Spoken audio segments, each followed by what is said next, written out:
샬롬. 목요일 새벽 또 말씀 묵상의 시간입니다. 오늘도 주님께서 우리에게 새날을 주심을 감사드립니다. 같이 기도하시겠습니다. 사랑과 긍휼이 많으신 아버지 하나님, 늘 우리를 지켜주셔서 참으로 감사합니다. 오늘도 저희는 주님의 은혜를 사모하고 기다립니다. 주님의 음성을 들려주시고 주님의 임재하신 가운데에 저희를 평강의 평강으로 지켜주시옵소서. 오늘 말씀 가운데서도 삶의 새로운 지혜와 깨달음이 있게 하시고 저희가 주님을 따르는데 힘이 되는 말씀을 허락하여 주시옵소서. 예수님 이름으로 기도드리옵나이다. 아멘. 오늘 본문은 마태복음 22장 15절부터 22절까지의 말씀입니다. 말씀을 같이 봉독하시겠습니다. 이에 바리새인들이 가서 어떻게 하면 예수를 말의 올무에 걸리게 할까 상의하고 자기 제자들을 헤롯 당원들과 함께 예수께 보내어 말하되, 선생님이여, 우리가 아노니 당신은 참되시고 진리로 하나님의 도를 가르치시며 아무도 끓이는 일이 없으시니 이는 사람을 외모로 보지 아니하심이니이다. 그러면 당신의 생각에는 어떠한지 우리에게 이르소서. 가이사에게 세금을 바치는 것이 옳으니까 옳지 아니하나이까 하니, 예수께서 그들의 악함을 아시고 이르시되, 외식하는 자들아, 어찌하여 나를 시험하느냐? 세금 낼 돈을 내게 보이라 하시니 데나리온 하나를 가져왔거늘, 예수께서 말씀하시되, 이 형상과 이 글이 누구의 것이냐? 이르되 가이사의 것이니이다. 이에 이르시되, 그런즉 가이사의 것은 가이사에게, 하나님의 것은 하나님께 바치라 하시니, 그들이 이 말씀을 듣고 놀랍게 여겨 예수를 떠나가니라. 아멘. 오늘은 하나님의 것은 하나님께라는 제목으로 말씀을 나누도록 하겠습니다. 예수님께서 예루살렘에 입성하신 후에 이제 곧 유월절이 다가오게 됩니다. 그때 십자가에 달리실 것을 아시고 마지막 사역을 하고 계시는 가운데에 일어난 일입니다. 유대인들은 율법에 따라서 유월절이 되면은 예루살렘 성문을 통해서 대속제물로 드릴 어린 양을 드려옵니다. 그리고 그 준비기간 4일 동안에 그 어린 양에게 혹시 험이 없는지를 철저하게 조사를 합니다. 출애굽기 12장 3절에서 6절 말씀에, 너희는 이스라엘 회중에게 고하여 이르라. 이달 열흘에 너희 매인 이 어린 양을 취할지니 이달 14일까지 간직하였다가 해질 때에 이스라엘 회중이 그 양을 잡고 라는 말씀이 있습니다.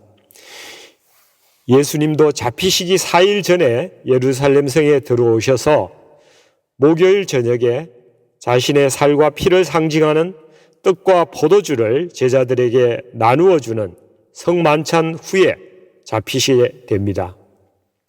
예수님께서 예루살렘 성에 입성하신 후에 4일 동안 유대인들이 예수님을 이리 흔들어 보고 저리 흔들어 보아서 흠을 찾으려고 온갖 시험을 다해 보았습니다. 그러나 결국 예수님은 죄가 없으시다 하는 빌라도의 판정을 받게 됩니다. 그리고 험없고 온전한 제물로 들어지셨습니다. 오늘 본문에서 바리새인들이 헤롯 당과 함께 예수님의 흠을 잡기 위해서 말의 올무로 덫을 놓고 있습니다. 예수님 당시의 유대의 사회는 5가지의 분파의 세력들이 나뉘어져 있었습니다. 첫째는 제사장 계층이면서 사내들인 공의 실권자들인 사두개파가 있고, 두 번째는 율법을 중시하는 그 바리새파가 있었습니다.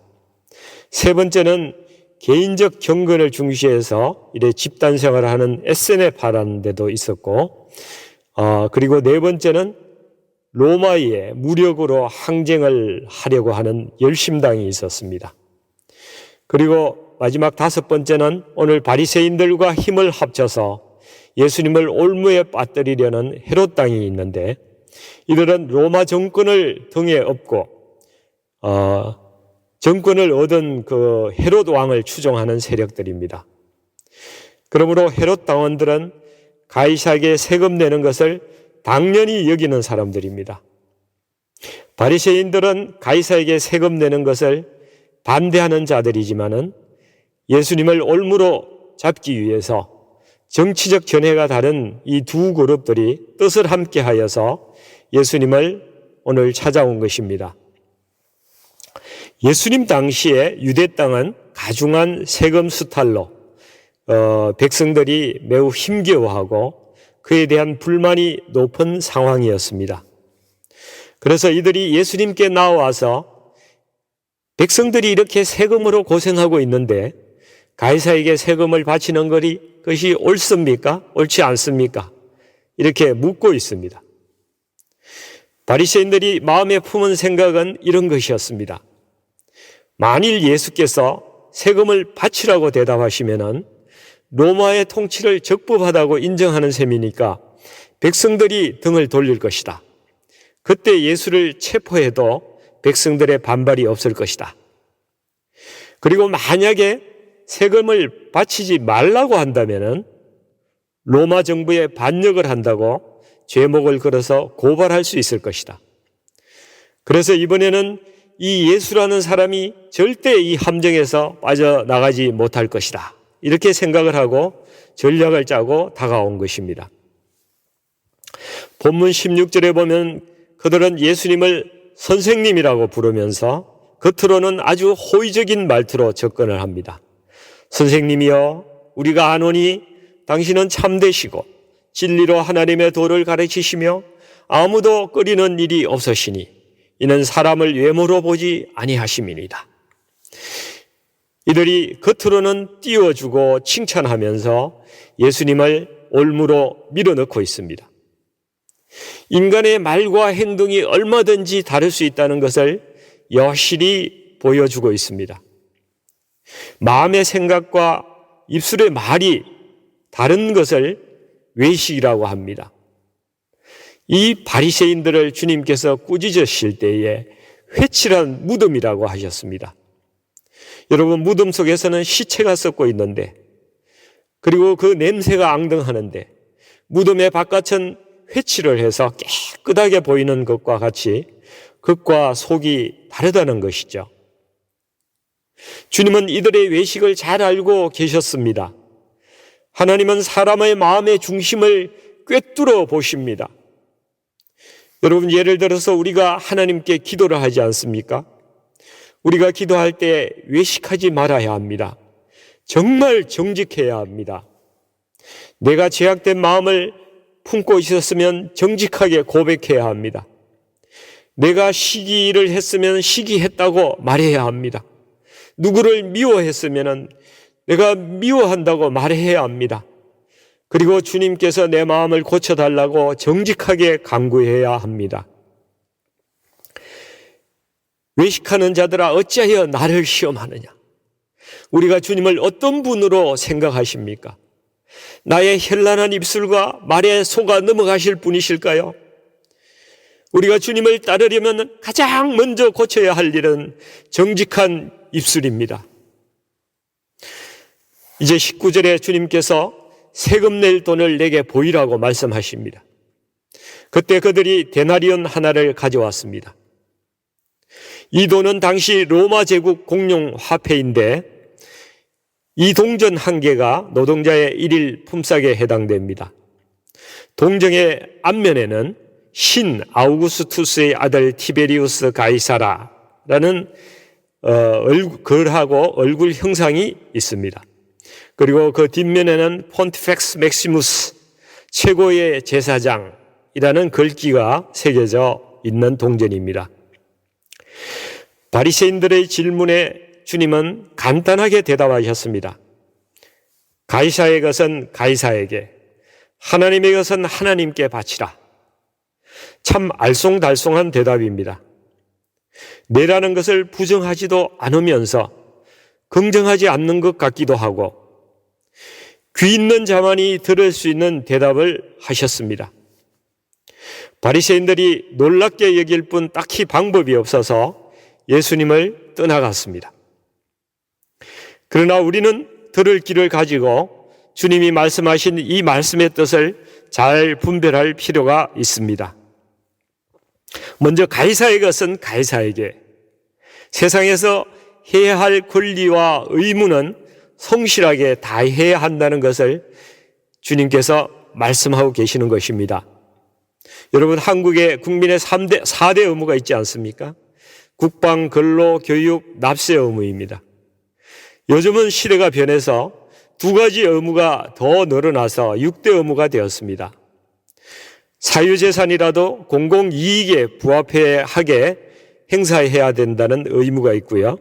환경 보존을 해야 될 의무가 헌법에 새로 규정이 되었습니다. 세금을 내야 이 땅의 나라도 돌아갑니다. 국민의 안전도 지켜집니다. 로마서 13장 1절에서 각 사람은 위에 있는 권세들에게 복종하라. 권세는 하나님으로부터 나지 않음이 없나니 모든 권세는 다 하나님께서 정하신 바라고 말씀하고 있습니다. 정치를 잘못해서 불만이 있더라도 하나님께서 허락하신 권세이기 때문에 그리스도인들은 자신들이 해야 할 의무를 다 해야 하고 또 평안한 믿음 생활을 할 수 있도록 이 세워진 권세들을 위해서 기도해야 합니다. 성도는 국가가 기독교 신앙을 핍박하지 않는 한 국민으로서 의무와 책임을 다해야 합니다. 국가에 무조건적으로 복종하라는 말은 아닙니다. 국가가 교회를 어지럽게 하고 정의에서 벗어난 행동을 하면 성도는 국가의 잘못된 부분을 지적하고 개혁해야 합니다. 그러나 이런 상황이 아니라면 성도는 국가에 대한 의무와 책임을 다해야 합니다. 그런데 동시에 성도는 이 땅의 국가에 속해 있지만은 근본적으로 하나님 나라의 백성이라는 그런 이중적 정체성을 가지고 있는 사람들입니다. 그래서 우리는 국가에 대한 의무뿐 아니라 하나님의 나라에 대한 의무가 있습니다. 세금을 낼 동전에 로마 황제의 얼굴이 있는 것을 로마의 세금으로 주라고 말씀하셨습니다. 그렇다면 하나님의 형상으로 지음받은 우리는 우리 자신을 하나님께 온전히 돌려드려야 하는 마땅한 것입니다. 주님이 말씀하시는 바치다, 하나님께 바치다라는 말은 아포도테, 그것은 되돌려주다, 되갚다 하는 말씀입니다. 하나님이 주신 것을 하나님께 되돌려 드리라는 깊은 단어의 뜻이 여기에 숨어 있습니다. 우리 자신을 하나님께 온전히 되돌려 드리기 위해서는 무엇을 어떻게 해야 할까요? 우리가 마태복음 19장 21절에서 예수님을 찾아온 부자 청년에게 예수님이 하신 말씀을 참조해 보아야 할 필요가 있습니다.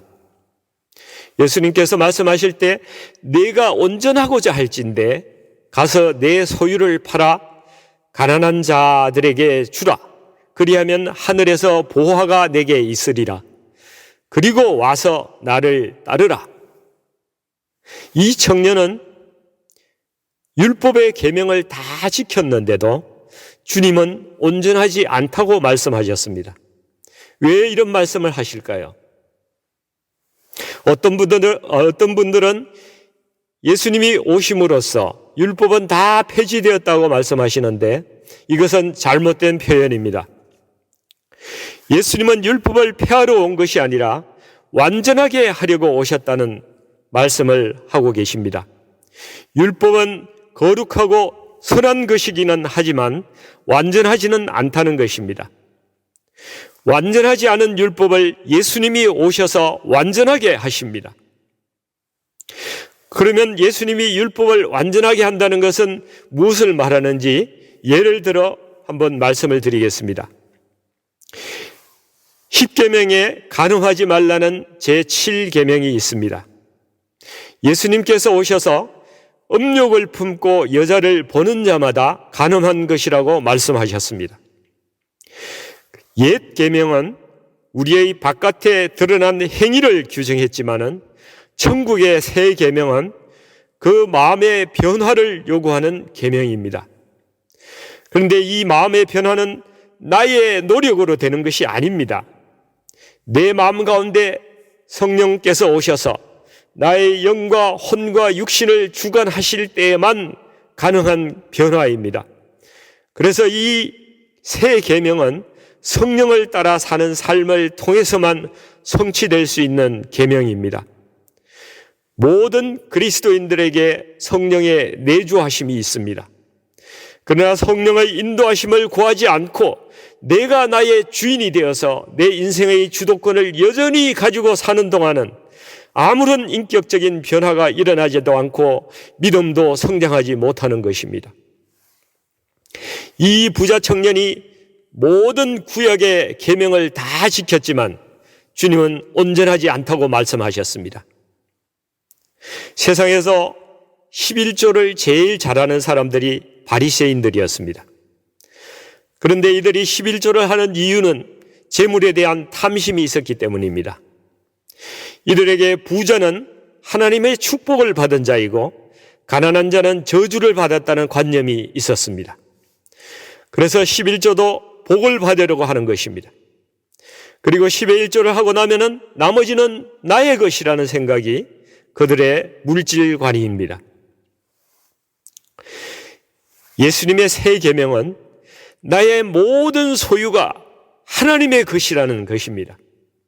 우리는 예수 그리스도께서 십자가의 피를 대가로 지불하고 사신 성도들이기 때문에 그렇습니다. 내 소유와 생명도 다 주님의 것임을 우리는 고백해야 합니다. 이렇게 말씀드리면은 여러분 중에 마음에 부담이 되는 분도 있을 것입니다. 나도 재물을 다 팔아서 드려야 하나?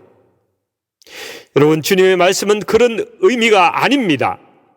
주님이 부자 청년에게 하신 말씀을 잘 살펴보십시오. 가서 내 소유를 팔아 가난한 자에게 주라. 여러분, 주님은 내 모든 소유를 팔아서 모두 나누어주고 너는 아무것도 가지지 말고 나를 따르라, 이렇게 말씀하지 않았습니다. 모두를 팔든지 일부를 팔든지 그것은 상관하지 않으셨습니다. 그것은 그 청년의 상황과 자유에 맡긴 것입니다. 이 청년은 하나님을 항상 의식하고 살아가긴 했지만은 가난한 이웃에 대한 물질의 나눔과 구제에는 인색하게 살아왔습니다. 이것은 건강하지도 않고 균형 잡힌 신앙이 아닙니다. 부자 청년이 주님의 말씀에 따라 그 소유의 일부라도 팔아서 가난한 자에게 나누어 줬다면 그에게는 인생의 가치관의 대전환점이 될 수 있었을 것입니다. 재물을 주인으로 섬기던 삶에서 벗어나서 하나님을 주로 삼는 그러한 인생으로 바꿀 수 있는 좋은 기회였던 것입니다. 소유를 팔라는 주님의 말씀은 소유에 대한 집착을 내려놓으라는 말씀이었지만은 청년은 그 마음속에 있는 탐심 때문에 그것을 알아듣지를 못했습니다. 주님은 재물에 대한 우리의 관점의 전환을 원하시는 것이지 실제 우리가 가진 소유를 다 드리고 우리가 어렵게 살아가는 것을 원하지 않으십니다.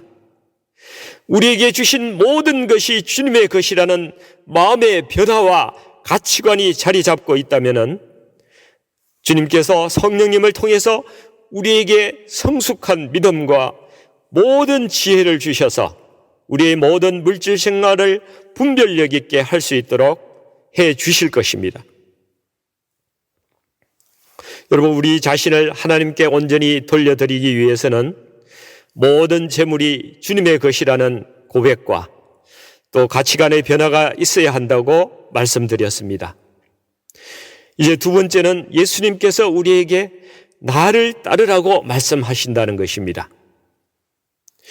주님을 따르라고 하면은 먼저 나의 인생과 시간을 들여서 무엇을 해야 된다는 선입견이 우리에게 있습니다. 그래서 그렇게 살지 못하는 나 자신의 모습과 이 현재의 모습과 비교하면은 늘 부담감만 가지게 됩니다. 여러분, 주님은 이미 2000년 전에 우리를 위한 구원의 모든 과정을 십자가와 부활로 이루시고 모든 일을 이미 다 마치셨습니다. 모든 승리를 다 이루셨습니다.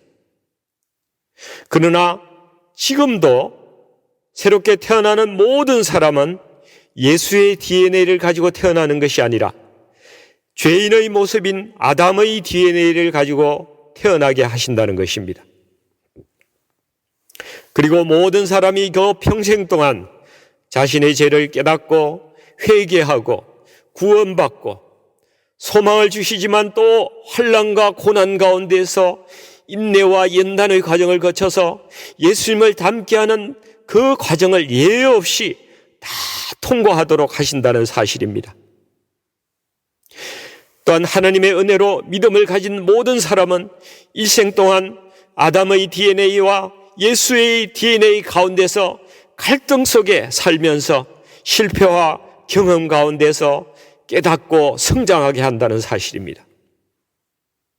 로마서 7장 23절에는 우리 가운데 있는 이 갈등을 말씀해 주고 있습니다. 내 지체 속에서 한 다른 법이 내 마음의 법과 싸워 내 지체 속에 있는 죄의 법으로 나를 사로잡는 것을 보는도다. 오호라, 나는 곤고한 사람이로다. 이 사망의 몸에서 누가 나를 건져내랴.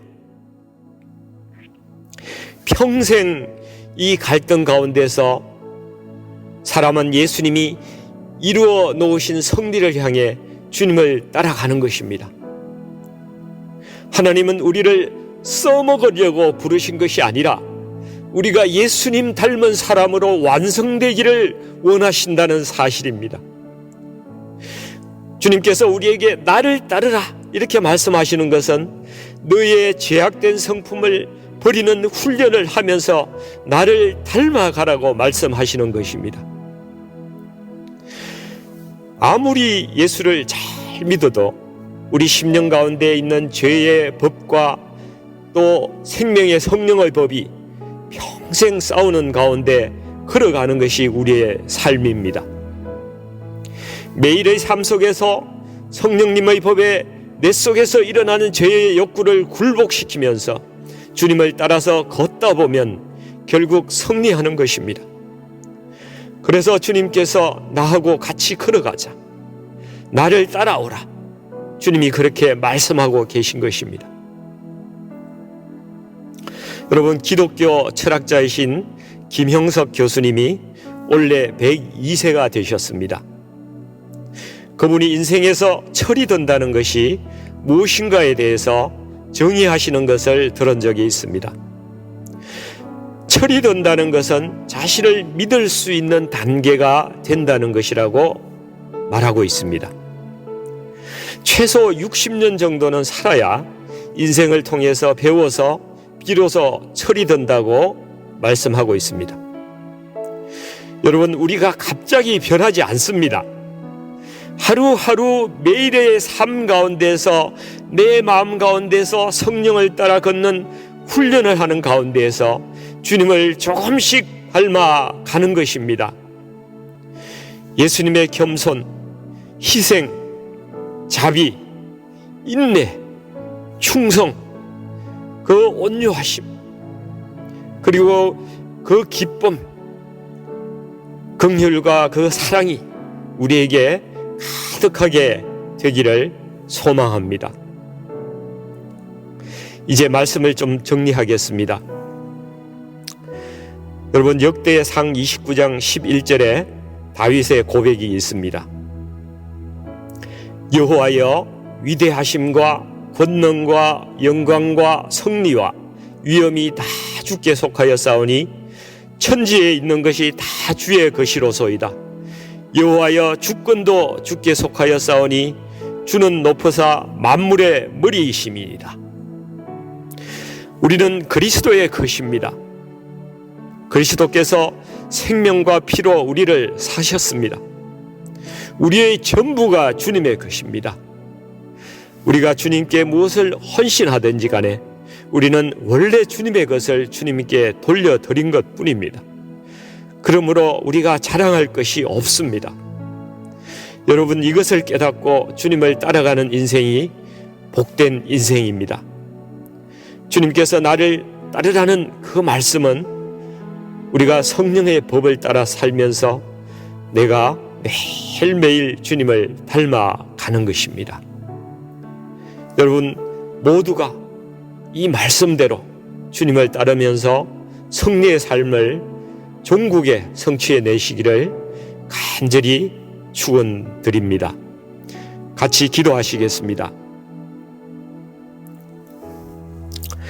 우리의 주인 되시고 왕이 되시는 주님, 오늘도 주님의 말씀을 통하여 은혜를 주심에 감사를 드립니다.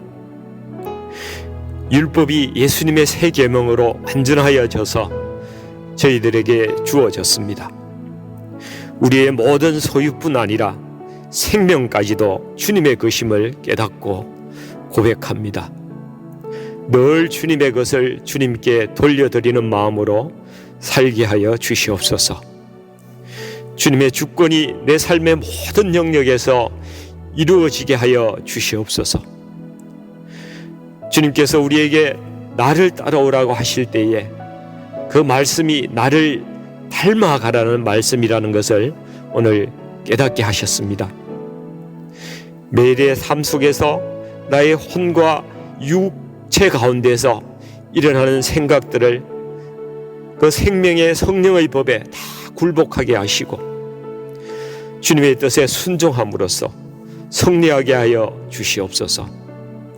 예수님께서 이미 승리하신 그 승리가 저희들의 것이 될 수 있도록 인도하여 주시옵소서. 우리 모든 성도님들이 예수님의 겸손으로 허리를 동이고 사람을 물질과 소유로 판단하지 않게 하시고 오직 사랑으로 허다한 허물을 덮으며 주님의 성품을 닮아가게 하여 주시옵소서. 예수님의 이름으로 간절히 기도드리옵나이다. 아멘.